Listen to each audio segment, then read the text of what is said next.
नमस्कार, new India live देख रहे हैं आप और आपके साथ मैं हूं आर्या झा। रुक करते हैं इस वक्त की तमाम बड़ी खबरों की ओर। बिहार के बक्सर जिले के रघुनाथपुर स्टेशन पर 48 घंटे के अंदर दूसरा ट्रेन हादसा हुआ है।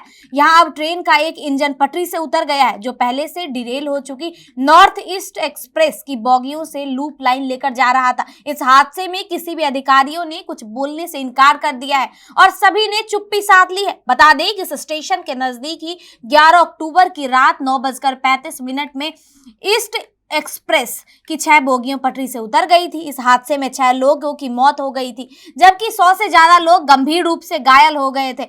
इसमें गंभीर रूप से घायल 20 लोगों को इलाज के लिए पटना एम्स रेफर कर दिया गया था। जो ट्रेन नॉर्थ ईस्ट एक्सप्रेस हादसे का शिकार हुई थी, वह दिल्ली से आनंद विहार रेलवे स्टेशन से गुवाहाटी के कामाख्या स्टेशन तक जाती थी। हादसे में ट्रेन के 6 कोच डिरेल हुए थे, जिसमें 2 AC कोच शामिल थे। हादसे के बाद पटना के deputy CM Tejashwi Yadav active हो गए थे और उन्होंने सोशल मीडिया पर घटना के बारे में अपडेट देना शुरू कर दिया था। तेजस्वी यादव ने बताया था कि उन्होंने बक्सर के डीएम के अलावा चिकित्सा अधिकारियों से भी बातचीत की है। डिरेल हुई ट्रेन के गार्ड विजय कुमार ने हादसे का आंखों देखा हाल बताया था। उन्होंने कहा था कि ट्रेन नॉर्मल स्पीड से चल रही थी, वह बैठकर अपना कुछ कागजी काम कर रहे थे, तभी अचानक एक ब्रेक लगा और गाड़ी में धीरे धीरे झटके आने लगे थे। फिर एक झटके ऐसा आया और इसी दौरान विजय कुमार बेहोश हो गए थे। 5 मिनट बाद उन्हें होश आया था। होश आने पर उन्होंने देखा अपनी आंखों पर पानी के छींटे मारे। उन्हें नहीं पता कि वो अच्छे से बता सकते, पर ऐसा क्यों हुआ और क्यों उसे इस तरह ट्रेन में ब्रेक लगने पड़े, इस बारे में वो अभी तक कोई बात नहीं बता पाए। अच्छे से बता सकते तो ऐसा क्यों हो रहा है, क्यों इस ट्रेन पर ब्रेक लगने पड़ रहे हैं। तमिलनाडु सीएम स्टालिन की अध्यक्षता में महिला आरक्षण को तत्काल लागू करने के लिए केंद्र सरकार पर दबाव डाला जाएगा। डीएम के उप महासचिव के कामिमोजी में सम्मेलन में भाग लेने के लिए भारत के प्रमुख महिला नेताओं को आमंत्रित किया है। कांग्रेस संसदीय दल की अध्यक्ष सोनिया गांधी और कांग्रेस महासचिव प्रियंका गांधी चेन्नई पहुंचे। वहां वो प्रमुख महिला अधिकारी सम्मेलन में शामिल होंगी। सोनिया गांधी और प्रियंका गांधी का स्वागत करने तमिलनाडु के मुख्यमंत्री एमके स्टालिन हवाई अड्डे पहुंचे। सीएम के अलावा डीएमके सांसद कोनिमोजी, करुणानिधि और टीआर ब्लू भी हवाई अड्डे पर मौजूद थे। तमिलनाडु सीएम स्टालिन की अध्यक्षता में महिला आरक्षण को तत्काल लागू करने के लिए केंद्र सरकार पर दबाव डाला जाएगा। डीएमके उप महासचिव ने कनिमोजी के सम्मेलन में भाग लेने के लिए भारत के प्रमुख महिला नेताओं को आमंत्रित किया है।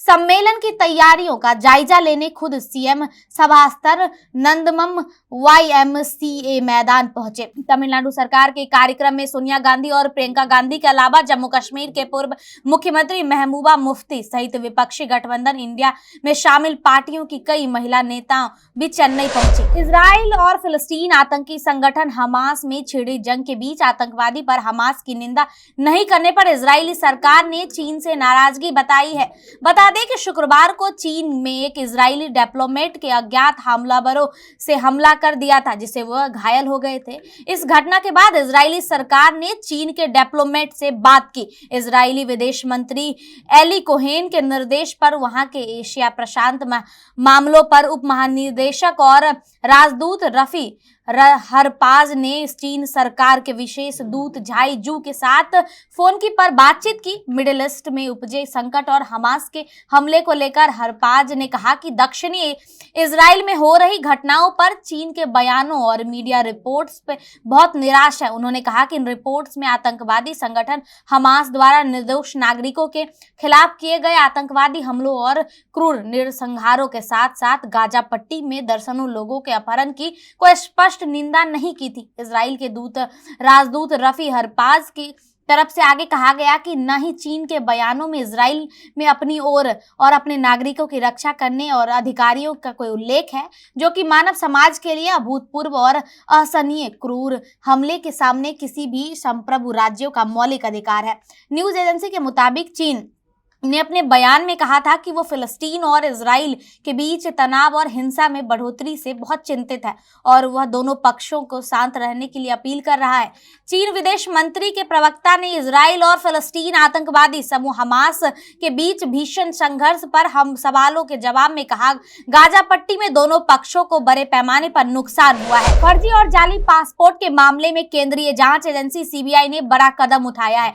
एजेंसी ने पश्चिम बंगाल और सिक्किम के लगभग 50 जगहों पर शुक्रवार शाम को छापा मारा और इस मामले में जांच एजेंसी की कार्रवाई अभी भी जारी है। बता दें कि जानकारी के अनुसार सीबीआई ने इस मामले में सिलीगुड़ी के पासपोर्ट सेवा लघु केंद्र के एक वरिष्ठ अधीक्षक को एक बिचौलिए के साथ गिरफ्तार किया। इसके अलावा सीबीआई ने अधिकारी बताया कि गैर निवासियों सहित अयोग्य व्यक्तियों को कथित तौर पर रिश्वत लेकर जाली दस्तावेजों के आधार पर पासपोर्ट जारी करने के मामले में दर्ज की गई प्राथमिक को 16 अधिकारियों सहित 24 व्यक्तियों का नाम शामिल है। वहीं आपको बता दें कि अधिकारियों के अनुसार कोलकाता, सिलीगुड़ी, गंगटोक और अन्य स्थानों पर छापे मारे जा रहे हैं। वहीं इससे पहले 8 अक्टूबर को राज्य में नागरिक निकाय भर्ती में कथित अनियमितताओं के संबंध में पश्चिम बंगाल के मंत्री फरहाद हकीम और विधायक मदन मित्रा के परिसरों पर सीबीआई ने छापा मारा था। पिछले रविवार की सुबह पश्चिम बंगाल के मंत्री फरहाद हकीम और विधायक मदन मित्रा के घर पर सीबीआई की एक टीम ने छापा मारा। जानकारी के अनुसार नगर निगम में भर्ती के घोटाले को लेकर सीबीआई ने यह कार्रवाई की थी। बता दें कि फरहाद को 2 साल पहले भी सीबीआई के चंगुल में फंस चुके थे। तब केंद्रीय जांच एजेंसी ने नारदा स्कैम में उन्हें पूछताछ की थी और अब नागरिक निकाय भर्ती मामले में उनकी संलिप्तता को लेकर सीबीआई ने के घर पर रेड की है। हैदराबाद के अशोक नगर में प्रवल्लिका नाम की एक लड़की की आत्महत्या कर लेने के कारण इलाके में सैकड़ों छात्रों ने विरोध प्रदर्शन किया है। बता दें कि छात्रों का कहना था कि लड़की ने आत्महत्या इसलिए की क्योंकि वह गवर्नमेंट एग्जाम की तैयारी कर रही थी और सरकार एग्जाम कैंसिल कर दे रही थी। इससे परेशान होकर लड़की ने आत्महत्या कर ली।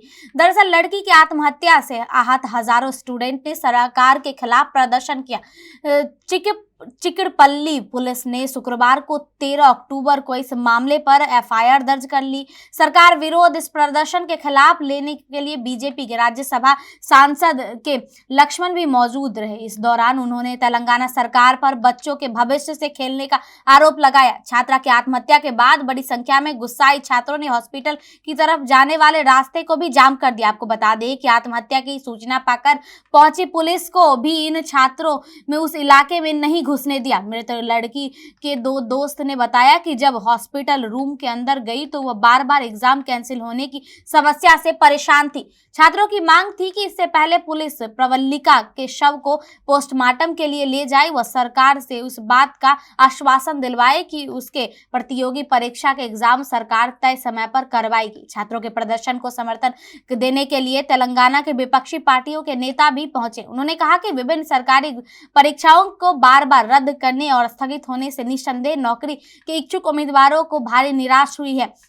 तेलंगाना बीजेपी ने कहा कि अब समय आ गया है कि तेलंगाना सरकार अपनी जिम्मेदारी से भागना बंद कर दे। जनता के लिए चुनी गई सरकार को यह अधिकार नहीं है कि वो नए बच्चों के साथ खेलना बंद करे और बच्चों को समय पर एग्जाम लिया जाए ताकि बच्चों के भविष्य के साथ खेला न जा सके। उत्तर प्रदेश के प्रयागराज में सेना के हेलीकॉप्टर की इमरजेंसी लैंडिंग हुई है। सेना के हेलीकॉप्टर को उतारता देख बड़ी संख्या में लोग मौके पर पहुंच गए।